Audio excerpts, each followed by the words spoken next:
যে কোরআন থেকে আমরা ওই যে হুদাল্লিন্নাস, মানুষের হেদায়েতের জন্য, তো হেদায়েতগুলো আমরা কিভাবে পেতে পারি এ বিষয়ে একটু। ধন্যবাদ আপনাকে প্রিয় মোহতারাম।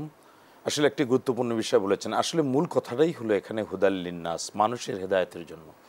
এখন হেদায়েত শব্দটি আমাদেরকে বুঝতে হবে। হেদায়েত শব্দের অর্থ হলো একটি স্থায়ী সঠিক পথ যা আল্লাহ তাআলা নির্ধারিত করে দিয়েছেন। আমরা যদি রেফারেন্সের দিকে যাই, আল্লাহ সুবহানাহু ওয়া তাআলা পবিত্র কোরআনুল কারীমের সূরাতুল বাকারা ৩৮ নম্বর আয়াতে বলেছেন, ফাইম্মা ইয়াতিয়ান্নাকুম মিন্নী হুদা ফামান তাবিআ হুদায়া ফালা খাউফুন আলাইহিম ওয়া লা হুম ইয়াহজানুন।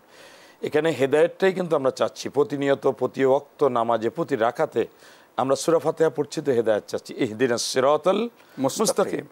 এই বিষয়টার জন্যই কিন্তু কোরআন নাজিল হয়েছে, হেদায়েতের জন্য। আমরা যদি এটা রেফারেন্সে সূরাতুল বাকারা ১৮৩ নম্বর আয়াত, ৮৫ নম্বর আয়াতে এখানে আমরা পেয়েছি। এরপরে আমরা সূরাতুল ইমরানের ১০৩ নম্বর আয়াতে আল্লাহ রাব্বুল আলামিন বলছেন, ওয়াতাসিমু বিহাবলিল্লাহি জামিআ ওয়া লা তাফাররাকু, বিহোল্ড দ্য রোপ অফ আল্লাহ, ওয়াল অফ ইউ টুগেদার।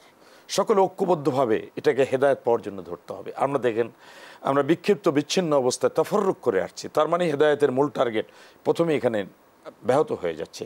চলুন সূরাতুল ইমরান ৩ নম্বর সূরার ১০৩ নম্বর আয়াতে আল্লাহ তাআলা বলছেন, ওমাই ইয়াতাসিম বিল্লাহি ফাকাদ হুদিয়া ইলা সিরাতিম মুস্তাকিম। সুবহানাল্লাহি ওয়া বিহামদিহি।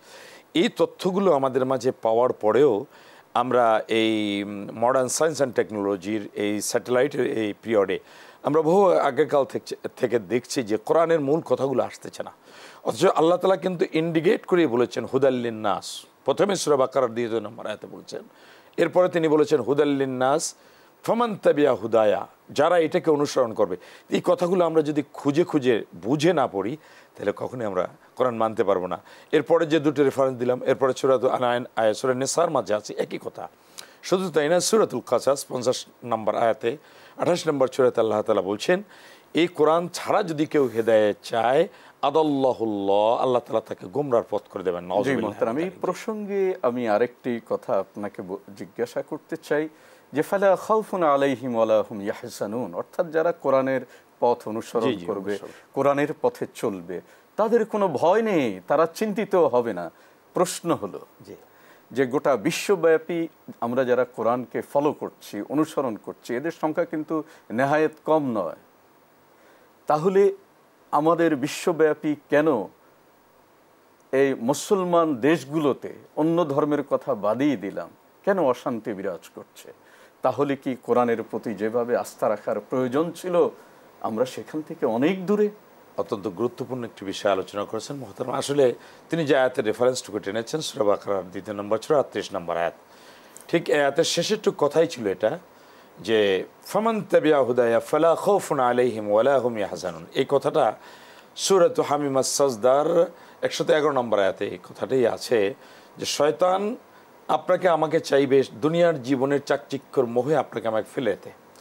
আজকে দুনিয়ার এখন আমরা যে চিত্র সারা পৃথিবীর, আল্লাহ বলছেন ওখানে ফালা খাউফুন আলাইহিম, দোজ হু ফিয়ার আল্লাহ, যারা এই কোরআনকে মেনে চলবে, আল্লাহ বলছেন যে আল্লাহকে ভয় করে তার উচিত মেনে চলা। আর যারা মেনে চলবে, নো ফেয়ার অন দেম, তাদের কোনো ভয় থাকবে না, নট শাল দে ক্রাইভস, কোনো চিন্তাও। এর মানে কমপ্লিটলি কোরআনের যেই হক, যেই দাবি, সেই দাবি নিয়ে কোরআনকে অধ্যয়ন করতে হবে, বুঝতে হবে এর ভেতরে আছে কি। জি জি, বিশ্ব মানবতা আজকে না বুঝার কারণেই আজকে এই যে চরম অশান্তি, যুদ্ধাঙ্গদেহ অবস্থা, চরম বিশৃঙ্খলা, বৈষম্য, সব কিছুর পিছনেই কারণ কিন্তু একটা, যে আমরা কোরআনকে ফলো করছি না। অথচ এই কথাটাই ইন্ডিকেট করে হযরত আদম আলাইহিসসালামকে আল্লাহ বলেছিলেন যে generation after generation that will come, একটার পর একটা তোমার জাতি, তোমার সন্তানেরা যত আসবে কিয়ামত পর্যন্ত, যারাই অনুসরণ করবে, আল্লাহ রাব্বুল আলামিন তাদের ব্যাপারে বলছে তাদের কোনো ভয় থাকবে না, চিন্তাও থাকবে না। আজও যদি আমরা কোরআনকে যথার্থরূপে ফলো করি, অবশ্যই আল্লাহ বলেছেন definitely war of there is no doubt about it যালিকাল কিতাবু লা রাইবা ফি, অবশ্যই আমি বলবো কিয়ামত পর্যন্ত, দ্য ডে অফ রিজারেকশন, পৃথিবীর সমগ্র মুসলমান জাতি যদি, মানুষ যদি কোরআনকে আঁকড়ে ধরে, তাদের কোনো দুনিয়ার জন্য চিন্তা থাকবে না, আখিরাতেও কোনো ভয় থাকবে না। ধন্যবাদ, খুব সুন্দর একটা কনক্লুশন ড্র করেছেন আপনি।